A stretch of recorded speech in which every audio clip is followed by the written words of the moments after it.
Program. At this stage, I would like to invite to share his speech with us, Mr. Syed Nasir, Managing Director, Exclusive Can Limited. Please welcome him with a round of applause.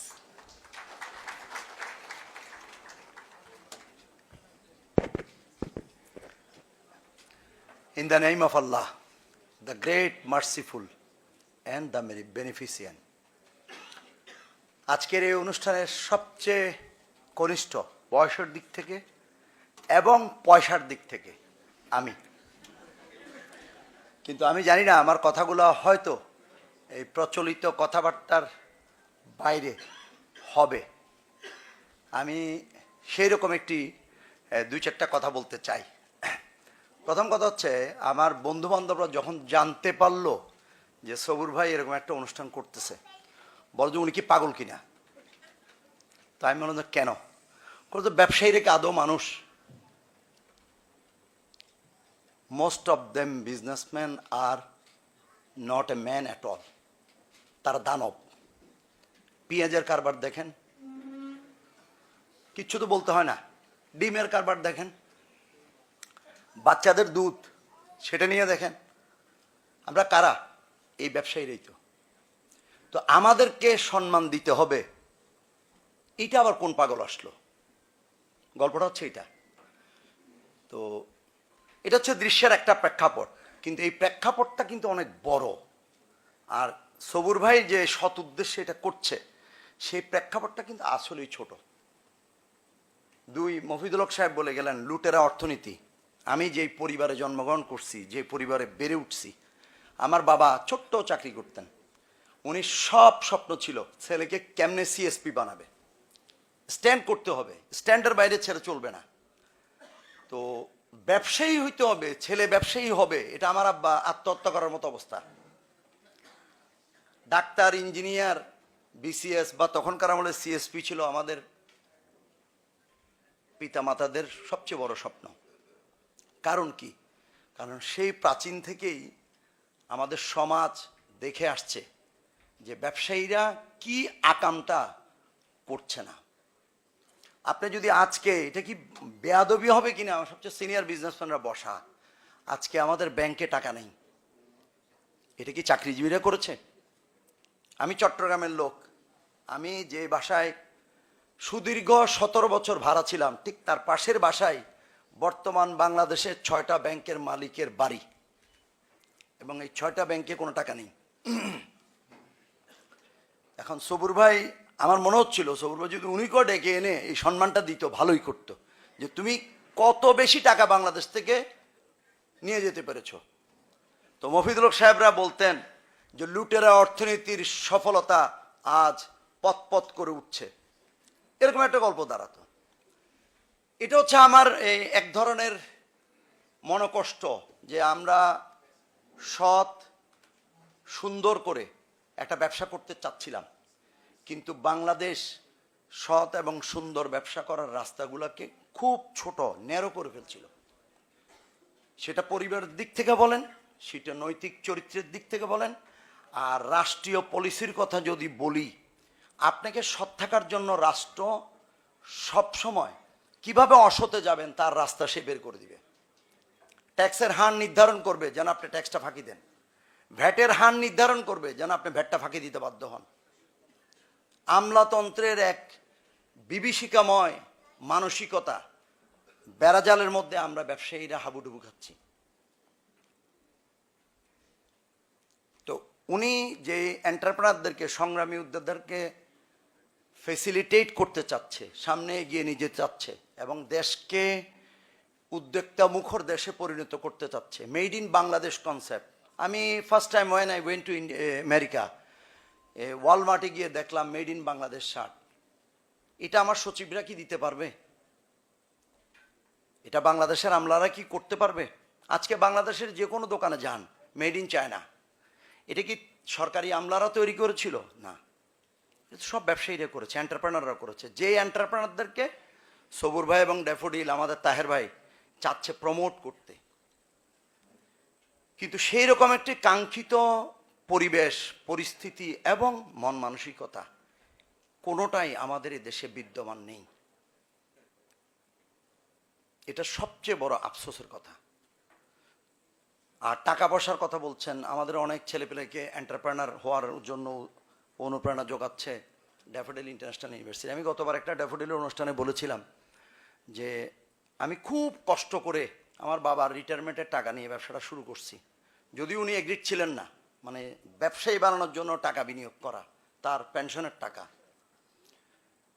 তো একটা স্টেজে গিয়ে বিয়ের বয়স হইল, তো বিয়ে করার জন্য আর যাই হোক কোনো চাকরিজীবিত ব্যবসায়ীকে মেয়ে দিবেই না। আর ইভেন গিয়ে দেখলাম যে ব্যবসায়ীও তার মেয়েকে এই তরুণ ব্যবসায়ীর হাতে দিবে না, কারণ এর ভবিষ্যৎ অন্ধকার। সে যে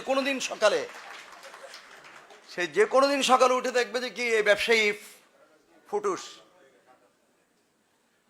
এবং আমার মেয়ে এখানে আসছে, আই এম ভেরি প্রাউড যে আমার ছেলে এবং মেয়ে, আমার ওয়াইফ এখানে আসছে আজকের এরকম একটি অনুষ্ঠানে। আমি প্রথম অত্যন্ত গর্ববোধ করলাম, এই প্রথম আমি আমার পরিবারকে নিয়ে কোনো একটি অনুষ্ঠানে উপস্থিত হতে পেরেছি। এবং আমি আসলে আমার মেয়েকেও বিয়ে দেওয়ার সময় আমার মতন সংগ্রামী তরুণ উদ্যোক্তাকে বেছে নিব কিনা আমার এখনো সন্দেহ আছে। এর পিছনে দুইটি কারণ, একটি হচ্ছে ঝুঁকি, আর আরেকটি কারণ হচ্ছে এই দেশের প্রশাসনিক যে কাঠামো সে ব্যবসা বান্ধব নয়। বাণিজ্য মন্ত্রণালয়ের সচিব উনি কি ব্যবসা বুঝবেন, উনি তৈরি করেন আমাদের পলিসি। শিল্প মন্ত্রণালয়ের সচিব, মন্ত্রীর কথা বাদিয়ে দিলাম, অ্যাডভোকেট হচ্ছে এখন বর্তমান মন্ত্রী। আর বাণিজ্য মন্ত্রী তো আমাদেরই বড় ভাই ছিলেন, আমরা মনে করলাম অনেক কিছু হবে। আনিসুল হক সাহেবের সফলতার কথা আমরা জানতাম, সিটি কর্পোরেশনের মেয়র ছিলেন। উনি একমাত্র দেখাতে পেরেছেন যে ব্যবসায়ী দেশকে কিছু দিতে পারে। এই বাণিজ্য মন্ত্রী যখন হচ্ছিল আমরা খুব আশাবাদী ছিলাম, যার হাত ধরে STS, যার হাত ধরে অ্যাপোলো হাসপাতাল, যার হাত ধরে শান্তা প্রপার্টিস, তিনি বাংলাদেশে অবশ্যই বাণিজ্যের ক্ষেত্রে একটা পজিটিভ কিছু একটা দেখাবে। কিন্তু হতাশ, উনি বলছে সিন্ডিকেট উনি নিয়ন্ত্রণ করতে পারে না, উনি খুব বেকায়দা অবস্থায় আছে।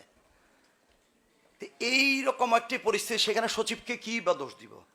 NBR ব্যবসার নীতি তৈরি করে ব্যবসায়ীদেরকে বাদ দিয়ে।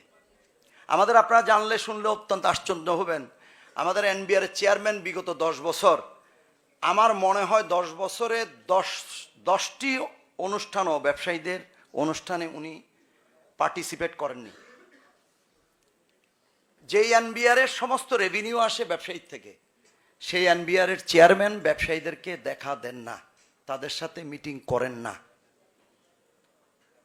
এই লক্ষণগুলো কি আসলেই দেশের জন্য, উদ্যোক্তাদের জন্য, অর্থনীতির জন্য কি আসলেই ভালো? আমি জানি না। আমি আপনাদেরকে কোনো ভালো হোপ, ভালো কথা, মিষ্টি কথা এগুলো বলবো না, যেহেতু আমি রাজনীতি করি না।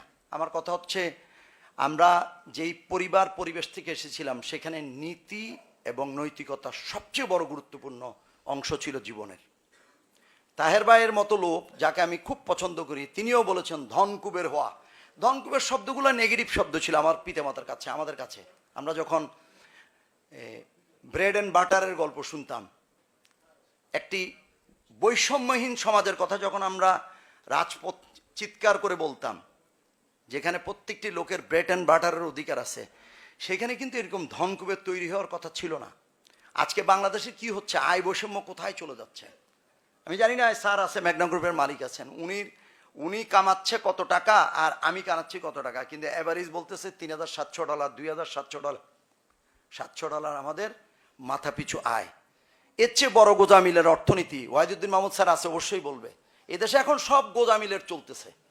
তো যাক, আর নেতিবাচক কথা বলবো না। সবুর ভাই এবং তায়ের ভাই বলবে যে কোন লোককে আনলাম, আমাদের পুরো অনুষ্ঠানটাকে শুধু নেতিবাচক কথা দিয়ে ভরিয়ে দিল। হ্যাঁ, সামান্য কি আলো সামনে নেই? আলো সামনে আছে। সেই আলোটা কে? সেই আলোটা আমাদের এই ছাত্র ভাইরা। তারা যদি আমার মতো চিন্তাটা করে, নীতি নৈতিকতায় সৎ থাকবো, যত সরকারি বাধা আসুক আর যতই পারিবারিক বাধা আসুক, আর পয়সা কামানো, পয়সার মালিক হওয়া, এটা টার্গেট হইতে পারে না। টার্গেট হইতে হবে যে আপনি বাংলাদেশের অর্থনীতিতে কি দিচ্ছেন, সেটা আপনি কি নিজের পকেটে ঢুকালেন, সেটা না। সেটা হলে আমাদের তথাকথিত এই যে 6টি ব্যাংকের, চট্টগ্রামের 6টি ব্যাংকের মালিকের গল্প, সিঙ্গাপুরে নিয়ে যাওয়া, কারা কারা সিঙ্গাপুর চলে যাচ্ছে, কারা দুবাই অফিস করছে, আমরা সবাই জানি, আমার রাষ্ট্রপ্রধানও জানে।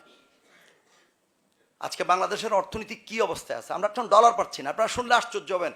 গত বৃহস্পতিবার, বুধবার আমি ডলার এক্সচেঞ্জ করেছি 112 টাকায়, বৃহস্পতিবারে এক্সচেঞ্জ করেছি 123 টাকায়। একদিনের মধ্যে 12 টাকা নাই, উদাও। এই ডলার গেল কোথায়? কোভিডের আগেও আমাদের রিজার্ভ ছিল $49 বিলিয়ন, আজকে সেটা বিলো $20 বিলিয়ন। লুটেরা অর্থনীতি থেকে দেশকে বাঁচাতে হবে।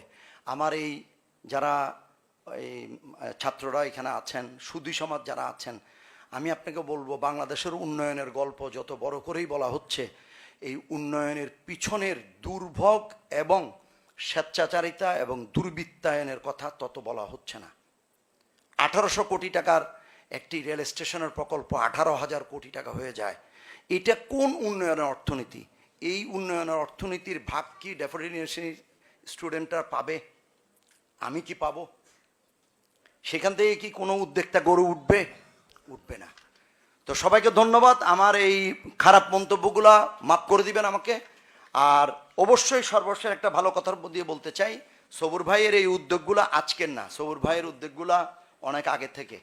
উনি ব্যবসা বান্ধব পরিবেশ তৈরি করতে চায়, ব্যবসায়ী তৈরি করতে চায়, ভালো কর্মের সাথে সবাইকে সম্পৃক্ত করতে চায়।